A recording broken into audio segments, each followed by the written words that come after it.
माननीय नरेंद्र मोदी जी ने कहा कि गाय पर बात करना अपराध हो गया है। उन्होंने कहा हम पूजनीय है, माता है, आदि इत्यादि। मैं आपको अतीत में ले जाना चाहता हूं थोड़ा सा, क्योंकि प्रधानमंत्री भी सदियों पहले ले जाते हैं, तो ईसा पूर्व सिकंदर तक चले जाते हैं मोदी जी, योगी जी। तो मेरी भी जिम्मेदारी है कि मैं 1930 में ले जाऊं। 1930 में भी ऐसा ही विमर्श भारत में चल रहा था गाय को लेकर। महाराष्ट्र में एक मराठी का जर्नल था जिसका नाम था भाला, उसमें एक प्रश्नोत्तरी चल रही थी और उसमें एक प्रश्न था कि सच्चा हिंदू कौन है। उत्तर आया कि जो गाय का पूजन करता है वो सच्चा हिंदू है। विनायक दामोदर सावरकर ने जब ये सारे प्रश्नोत्तर पढ़े तो उन्होंने एक निबंध लिखा। वे ही सावरकर जो इस संघ परिवार के, नरेंद्र मोदी के, योगी जी के नए महानायक हैं। नए मैं इसलिए कह रहा हूँ कि आज से 20-25 साल पहले तक संघ भी चिमटे से भी सावरकर को हाथ लगाने को तैयार नहीं था, और अब राष्ट्रपिता महात्मा गांधी को रिप्लेस करके सावरकर को स्थापित करने पर जुटे हैं। तो मैं मोदी जी के इजलास में, उनकी अदालत में सावरकर का पक्ष रखना चाहता हूं गाय के बारे में। सावरकर ने उस भाला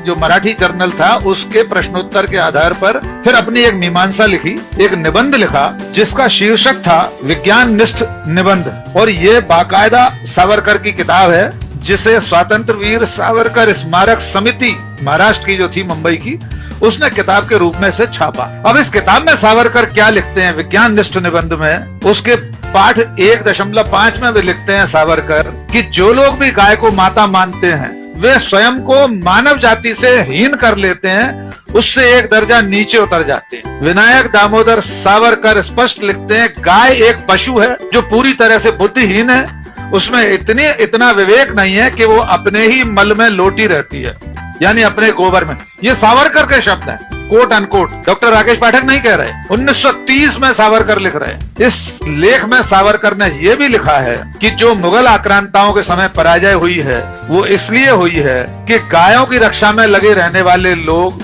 उस युद्ध कौशल को भूल गए थे। बहुत लंबा लेख है और उन्होंने बहुत खिल्ली उड़ाई है, यहाँ तक कि उसमें ब्राह्मणों को भी कोसा है सावरकर ने कि ये जो जब देश को बचाने की जरूरत थी तब उन्होंने कहा है कि देश को बचाने की जरूरत के समय, किसी दुर्ग की रक्षा के समय, किसी किले की रक्षा के समय अगर गाय का बलिदान देना अनिवार्य हो, जरूरी हो तो दे देना चाहिए। सेना के पास अगर खाने के लिए कुछ ना हो तो गाय को मारकर खाया जा सकता है, ये लिखा है। सावरकर के उस आलेख का शीर्षक है मराठी में गौ पालन हवे, गौ पूजन नभे, यानी गाय का पालन करना चाहिए, उसके पालन पोषण में कोई बुराई नहीं है क्योंकि वो एक उपयोगी पशु है, लेकिन पूजन नभे, उसका पूजन करना नहीं चाहिए, ये सावरकर कह रहे हैं।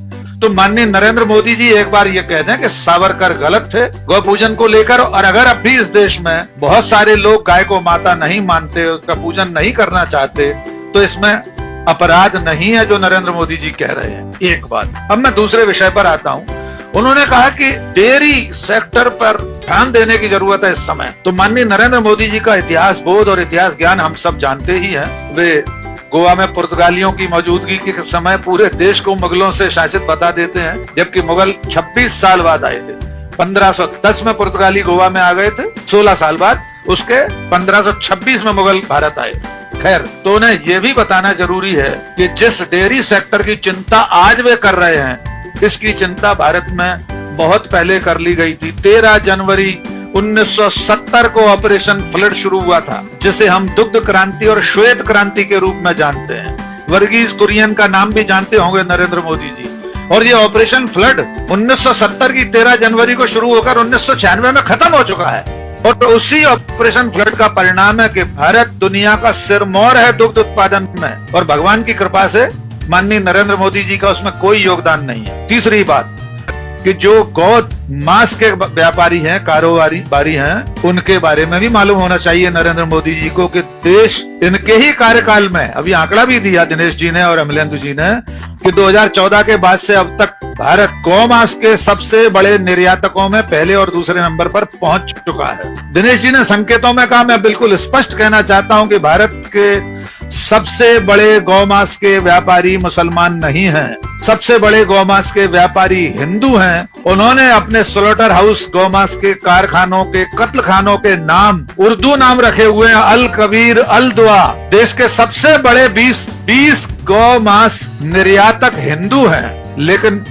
नरेंद्र मोदी जी अपने आज के भाषण में गोबर और गाय का नाम लेकर एक खास वर्ग को, एक खास धर्म के संप्रदाय के लोगों पर आक्षेप लगा रहे हैं। भारतीय जनता पार्टी के पूर्वोत्तर के राज्यों के चुनाव के घोषणा पत्र पढ़ लीजिए। उन घोषणा पत्रों में लिखा है कि गौमांस ज्यादा से ज्यादा और सस्ती दरों पर उपलब्ध कराएंगे। मनोहर पर्रिकर का बयान याद कर लीजिए, अब स्मृति शेष है। उन्होंने कहा था हम गोवा के लोगों को सस्ती दरों में गौमांस उपलब्ध कराएंगे, भले ही उसका हमें कर्नाटक से आयात करना पड़े। तो ये वो भारतीय जनता पार्टी है कि जहां इसे जरूरत होती है वहां ये गौमांस सस्ती दरों में उपलब्ध कराने का वादा अपने मतदाताओं से करती है। तो ये पूरा मामला, उनका आज का भाषण सवालों के घेरे में, इतने तथ्य मैंने गिना दिए। इसके पीछे राजनीति और रणनीति सिर्फ इतनी है कि इसके जरिए वो जो हिंदू सेंटीमेंट है, हिंदू जो वोटर है, उसके दिमाग को एक बार फिर से उसको हरियाने की कोशिश है, उसको हरा भरा करके उसके वोटों को मशीनों तक लाने की पहलकदमी है सिर्फ राजीव।